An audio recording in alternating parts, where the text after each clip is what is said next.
পৃথিবীতে কয়েকশো খ্রিস্টান চ্যানেল আছে। 1 নম্বর হলো গড টিভি, প্রতিষ্ঠাতা একজন ব্রিটিশ, কিন্তু সম্প্রচারিত হয় ইসরায়েল থেকে। বর্তমানে এই গড টিভি 15টা স্যাটেলাইট থেকে সম্প্রচারিত হয়।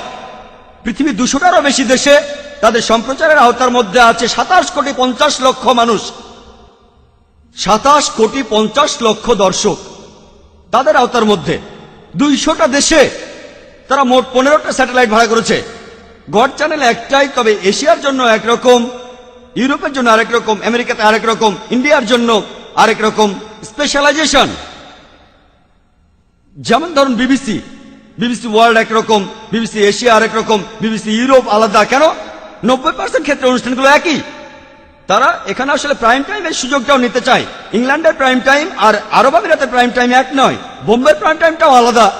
এভাবে প্রাইম টাইম অনুযায়ী এক এক দেশে এক এক সময় অনুষ্ঠান প্রচার করে থাকে।